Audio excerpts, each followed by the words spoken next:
Курулуш тармагынын өнүгүшү бул инфраструктуралык жактан гана өнүгүү эмес, социалдык дагы мааниге ээ. Бул тууралуу премьер-министр Мухаммедкулай Абылгазиев курулуш тармагын өнүктүрүү боюнча өткөн кеңешмеде билдирди. Акыркы мезгилде өлкө боюнча имараттарды, көп кабаттуу үйлөрдү куруу иштери активдүү жүрүп жатат. Бул албетте инфраструктуралык жактан өнүгүүсүнө жакшы таасир этет. Бирок өзгөчө Бишкек шаарында кооз, заманбап үйлөр салынганы менен бир типте эмес. Албетте, бул борбор шаардын тышкы көрүнүшүн бузбай койбойт. Мына ушул маселени эске алып, 2030-жылга чейин курулуш тармагын өнүктүрүү стратегиясына кол коюлду. Премьер Абылгазиевдин айтымында курулуштун бирдиктүү стандарттары, деталдуу планы жок. Документ мына ушул түзүлгөн кырдаалды жакшыртуу максатында кабыл алынды. Биргелешип иштеген документ мен ойлойм бардык жактын ой пикирин стратегиянын алкагында камтыды деген ойдобуз. Бүтпөй калган иштерди мен ойлойм кыска мөөнөттүн ичинде жана регламенттерди, бирдиктүү терезенин биздин жалпы мамлекеттик санариптештирүү боюнча эң чоң тармактагы эң чоң маселе болуп эсептелет. Ошону быйыл иштөө принциптерин бардык болгон маселелерди алдыга жылдырышыбыз керек. 30%га чейин ичкүдүн продукцияга, экономикага кошуп аткан салымдар тармакка биз болгон шарттын баарын түзүп беришибиз керек. Таза суу албетте бул эл саламаттыгы. Ошондуктан калкты ичүүчү суу менен камсыз кылуу өкмөттүн артыкчылыктуу багыты. Азыр бир нече айылга таза суу жеткирүү боюнча иштер жүргүзүлүүдө. Мындай пикирин Кубатбек Боронов таза суу менен камсыздоо жаатында аткарылып жаткан иштер тууралуу өткөн жыйында билдирди. Жыйындын соңунда биринчи вице-премьер-министр айылдарды таза суу менен камсыздоо маселесин белгиленген мөөнөттөн кечиктирбей аткарууну тапшырды. Мындан тышкары тийиштүү органдарга Улуттук илимдер академиясы, Улуттук стратегиялык изилдөөлөр институту жана коомдук уюмдар менен биргеликте суу ресурстарын сактоо жана пайдалануу боюнча стратегия иштеп чыгуу сунушталды. Жаштарды адамзат баалуулуктары менен тарбиялоодо тасмалардын ролу чоң, ошондуктан келечек муундун инсан катары калыптанышына өбүлгө боло турган фильмдер тартылышы керек. Мына ушул максатты көздөп, өкмөт сериал тартууга акча бөлүү чечимин кабыл алды. Бул тууралуу премьер-министр Мухаммедкулай Абылгазиев Дарагыры мюзиклинин режиссеру, сценаристи Айбек Дайырбеков жана тасманын продюсери Толкун Дайырбекова менен жолукканда билдирди. Мен көптөгөн ата мекендик тасмаларды көрүп жүрөм. Анын ичинде Дарагыры мюзикли эл тарабынан кабыл алынып, татыктуу баа берилди.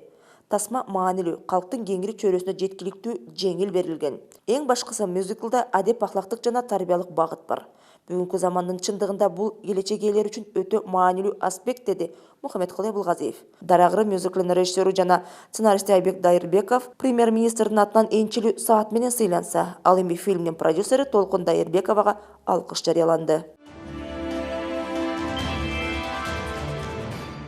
Кыргызстандын мыйзамдары дайыма кол алдыңызда болуусун каалайсызбы? Кыргыз Республикасынын юстиция министрлиги жарандардын ыңгайлуулугу үчүн Кыргыз Республикасынын мыйзамдары аттуу атайын мобилдүү тиркемени иштеп чыкты. Play Market же App Store дүкөндөрүндө Кыргыз Республикасынын мыйзамдары деген сөздү жазып, тиркемени өзүңүздүн уюлдук телефонуңузга көчүрүп алсаңыз болот. Тиркеме ачылаары менен керектүү документтерди издөө бөлүмүнө туш болосуз. Документтерди кабыл алынган күнү, номери же болбосо ошол мыйзамдагы белгилүү сөз аркылуу таба аласыз. Тиркемеде укуктук маалыматтардын базасында 130 миңден ашык Кыргыз Республикасынын ченемдик укуктук актылары бар. Конституция, кодекс, мыйзамдар, президенттин жарлыктары, жогорку кеңештин, өкмөттүн жана жергиликтүү кеңештердин токтомдору, эл аралык документтер, соттордун чечимдери жана башкалар.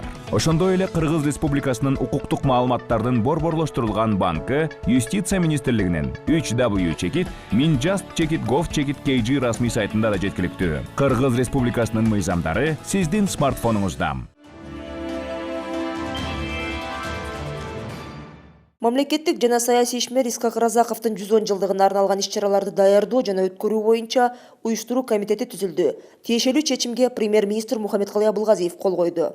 Уюштуруу комитетинин төрагасы болуп биринчи вице-премьер-министр бекиди. Бул уюштуруу комитетине Разаковдун 110 жылдыгын өткөрүүнүн планын иштеп чыгуу жана бекитүү тапшырмасы берилди.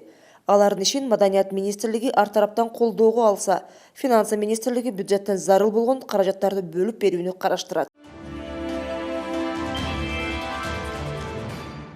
Былтыр өкмөт аймактарды өнүктүрүү багытында алгылыктуу иштерди жасады. Аткаруу бийлиги региондордо чакан жана орто ишканаларды ачуу, муну менен жумуш орундарын түзүүнү артыкчылыктуу багыт катары тандап алган. Эки багытта иш алып барылды. Биринчиси бул атайын өнүгүү точкалары деп 20 кичи шаарларды белгилеп алып туруп өкмөт өзүнчө иш план кылып ошол боюнча жергиликтүү бийликтин өкүлдөрү, мисалы үчүн шаардын мэрлери иш чараларын алып барып атышты. Муну менен катар айыл өкмөттөрдү дотациядан чыгаруу боюнча дагы иштер жүргүзүлдү. Мисалы, салыктын айрым түрлөрүн республикалык бюджетке эмес, жергиликтүү өз алдынча башкаруу уюмдарына калтыруу боюнча иштер жүргүзүлүүдө.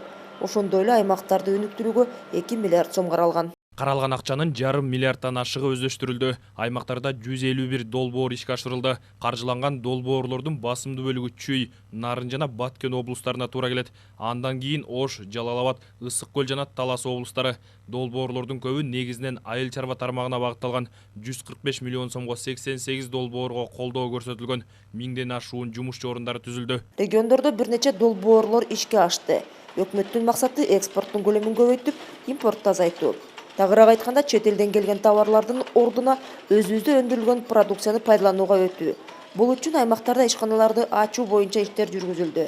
Мындай иштер быйыл дагы ырааттуу түрдө улантылат. Проекттерди өзгөчө айыл жериндеги, анан кийин ошол экспортко ориентир болгон производстволорду же болбосо ишканаларды колдоо максатында өкмөт тарабынан былтыркы жылдын бюджетинен 2 миллиард сом атайын акча бөлүндү.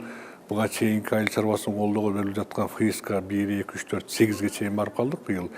Ошол долбоор иштеп атат. Андан сырткары башка да кредиттик линиялар иштеп атышат. Андан сырткары атайын ошол региондорду өнүктүрүү үчүн 2 миллиард сом акчаны бөлдүк. Жалпысынан алганда 2019 жылдын жыйынтыгы боюнча ички дүң продукция 4,5% жогорулады.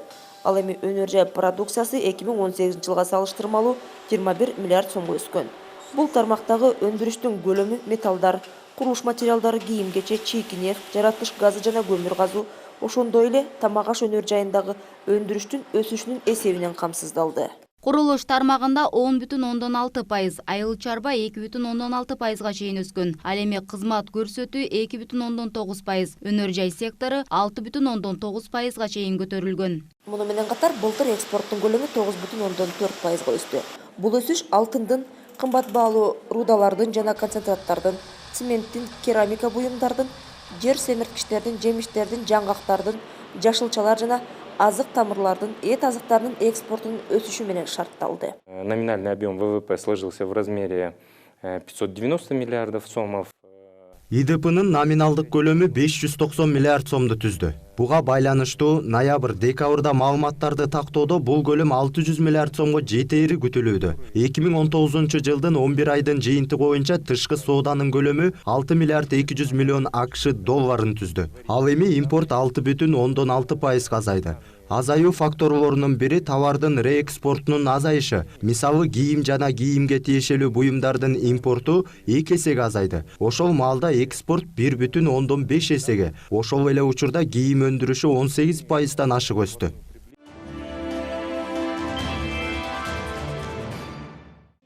Кыргыз Республикасынын мамлекеттик курулушунун алдындагы мамлекеттик экспертиза департаментинин бирдиктүү терезе кызматы курулушка уруксат берүүчү документтерди бир порталдан тез алуунун чыныгы мүмкүнчүлүгү. Бул үчүн болгону 3 кадам жасоо керек.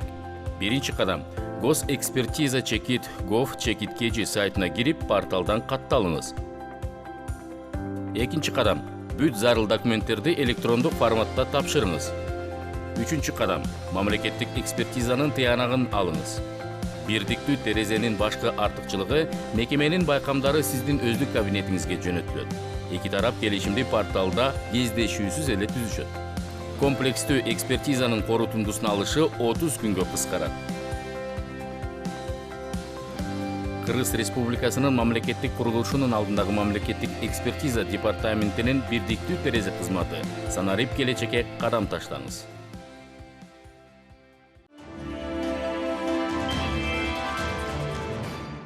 ЯЯП ичинде эркин товар жүгүртүү укугунан пайдаланып, айрым жоопкерчиликсиз ишкерлер мунай продуктларын тиешелүү документтерсиз кыйыр салык төлөө аркылуу ташып жатат. Кагазда товарлардын саны жана аталыштары башка, чындыгында таптакыр башка продуктту ташышат.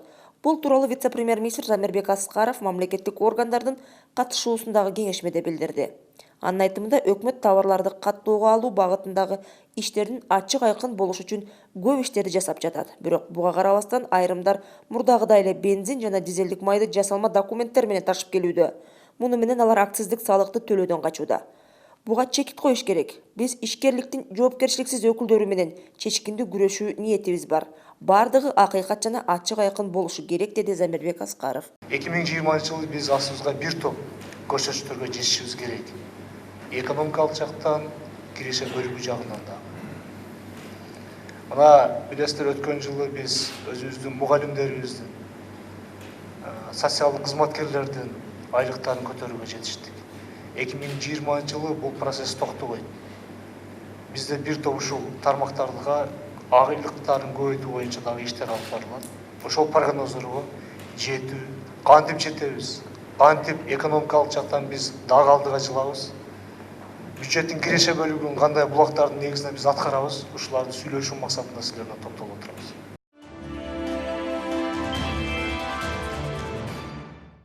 Мамлекеттик пенсиялык социалдык камсыздандыруу жөнүндө Кыргыз Республикасынын мыйзамын аткаруу үчүн Кыргыз Республикасынын социалдык фонду камсыздандырылган адамдарга, анын ичинде пенсионерлерге өз ара аракеттешүүнүн дагы бир ыңгайлуу ыкмасын көрсөтүү үчүн камсыздандырылган адамдын электрондук кабинети системасын ишке киргизүүдө.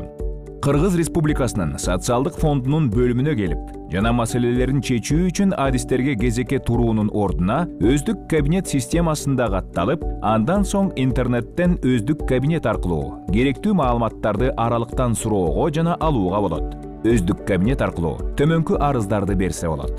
Өздүк камсыздандыруу эсебинен көчүрмөгө, пенсия чектөөгө, пенсияны кайра эсептөөгө, пенсияны узартууга, төлөмдүн ордун жана ыкмасын өзгөртүүгө, пенсия тууралуу маалымат алууга, башкаруучу компанияны же ТПФ каражаттарын төлөөнү алмаштырууга төмөнкү маалыматтарды алса болот.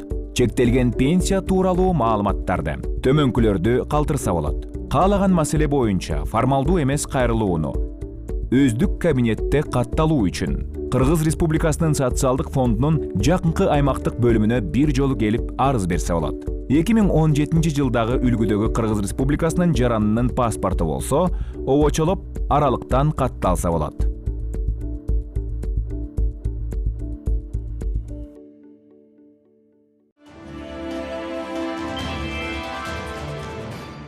Ысык Ата районундагы Ак Тилек посту. Ага жакын аймакта катар-катар тизилип турган жүк ташыган унаалар. Казак тарап чек арадагы өткөрүү жайына кошумча текшерүү киргизгендиктен, өткөрүү жайына жакын жерде машиналар топтолуп калууда. По договору ЕС вот этих вот досмотров не имеют права. Они должны досматривать нас на месте разгрузки. Мы идем транзитом, они говорят, электронно-навигационные пломбы вешаем, да? Об этом договорились на межправкомиссии, но они должны быть до досмотра. Да. А если они не доверяют, что мы там потеряется этот груз, да, в Казахстане, они должны эти пломбы повесить до досмотра. Они вешают после досмотра и тех, у кого все официально. Например, Белоруссия с Россией граница. Подтвердите, водители, как вы проезжаете? 10 минут максимум. Спокойно максимум проезжаете. Минут. Никто вас не досматривает. Никаких проблем, никто ничего. Зашел, зарегистрировался. Россия и Белоруссия. Мы два добрососедских государства не можем здесь проехать. Это разве дружба или содружество? Бул айдоочулар көп жылдардан бери товар ташып иштегендиктен, чек арадан товарларды мыйзамдуу алып өтүүнүн жол жобосун жакшы эле өздөштүрүшкөн. Же артка кетесиз, же 2,5-3 миң доллар акча төлөйсүң, өтөсүң. Жол болсо артка кеткен. Артка кетип атканда жанагындай менин документтерим несоответствие болду. Мен кайра артка кетип атам деп кагаз жаздырып алышат. Силерге сунуп аткан причинасы ошол да. Мына силердин водительдериңер келип атат. Кагазы туура эмес болгон үчүн кайра артка кайрылып атат. Аларды болсо вынуждать этип атат ошол жерде. Өткөрүү жайында кезекте турган жүк ташуучулар менен вице-премьер-министрлер Жеңиш Разаков жана Замирбек Аскаровтар жеринде жолукту. Эми бул маселени Кыргыз тарап Алматы шаарында өтө турган ЕАЭПтин жыйынында көтөрөт. Ваш вопрос мы давно уже поставили на Евразийскую экономическую комиссию, но, к сожалению, там тоже определенные там эти видим. Но у нас вот завтра, 30-31 в Алмате будет на уровне премьер-министра. Мы этот вопрос там поставим, ребром поставим.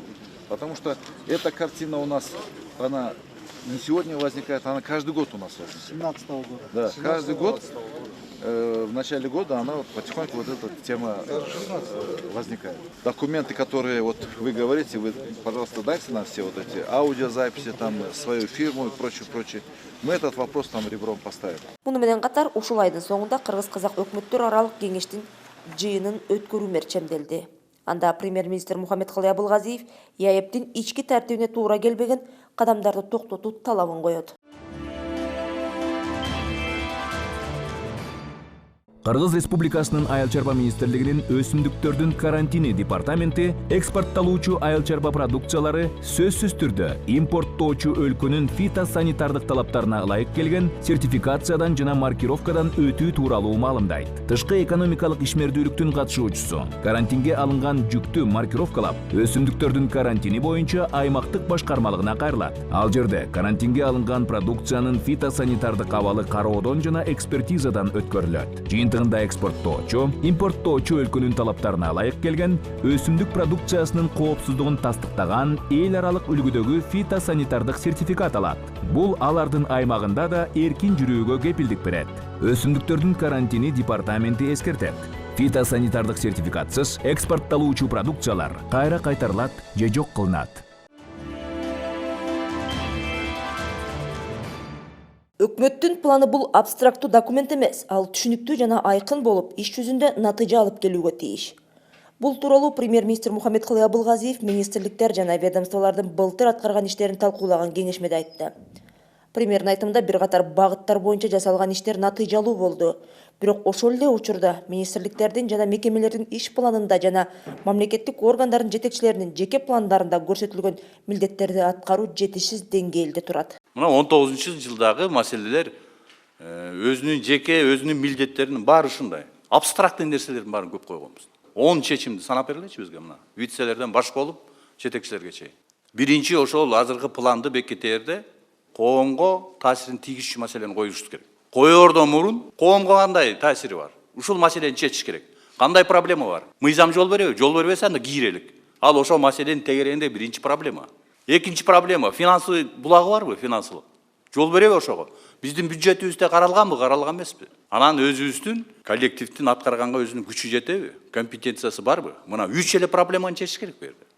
Бир маселенин тегерегинде ошолорду коюшубуз керек.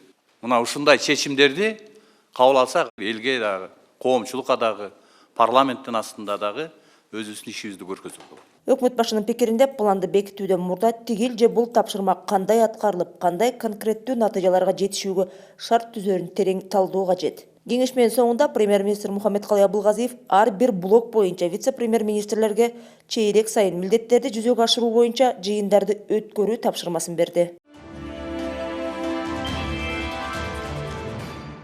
Кыргызстан менен Тажикстандын топографиялык жумушчу топтору биргелешкен жолугушууларды өткөрөт. Буга байланыштуу тажик делегациясы иш сапар менен Бишкекке келди. Бирлей кетсек, эки өлкөнүн топографиялык топторуна 1 мартка чейин Баткен району менен Тажикстандын Исфара шаарынын ортосундагы бир нече жерден окшош аянты бирдей тилкелерди өз ара алмашуу боюнча макулдашылган варианттарды иштеп чыгуу тапшырмасы берилген.